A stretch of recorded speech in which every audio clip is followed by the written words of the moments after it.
Praise the Lord. கர்த்தருக்கு ஸ்தோத்திரம். கர்த்தர் நல்லவர், அவர் கிருபை என்றும் உள்ளது. இந்த நாளுக்காக எடுத்துக்கொள்ளப்பட்ட வேத வசனம் சங்கீதம் 147 13வது வசனம்.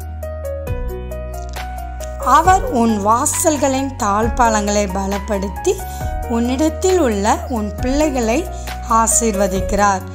இதை பார்த்து கொண்டிருக்கிற பிரியமான சகோதர சகோதரிகளே, கர்த்தருடைய வார்த்தை சொல்கிறது, அவர் உங்கள் வீட்டின் தாழ்பாளங்களை பலப்படுத்தி உங்களிடத்தில் உள்ள பிள்ளைகளை ஆசீர்வதிப்பேன் என்று சொல்லுகிறார். அவர் உங்கள் வீட்டின் தாழ்பாளங்களை பலப்படுத்தினா என்னன்னு உங்களுக்கு தெரியுமா?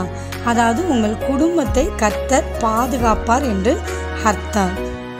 கர்த்தர் முதலாவது உங்கள் குடும்பத்தை பாதுகாத்து உங்களிடத்தில் உள்ள பிள்ளைகளை ஆசீர்வதிப்பேன் என்று சொல்லுகிறார். பாருங்கள், கர்த்தர் எவ்வளவாக இந்த குடும்பத்தை நேசிக்கிறார், குடும்பத்தில் உள்ள பிள்ளைகளை நேசிக்கிறார் என்று இந்த வசனம் நமக்கு தெளிவாக புரிகிறது.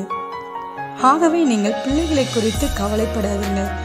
இந்த வசனத்தை ஒவ்வொரு நாளும் நீங்கள் நினைவில் வைத்து இதை சொல்லி ஒவ்வொரு நாளும் ஜெபிங்கள். கர்த்தர் இந்த வசனத்தின்படியே உங்கள் குடும்பத்தை பாதுகாத்து உங்கள் குடும்பத்தில் உள்ள பிள்ளைகளை கர்த்தர் ஆசீர்வதிப்பார். ஆமென். தேவன் தாமே உங்களை ஆசீர்வதிப்பாராக.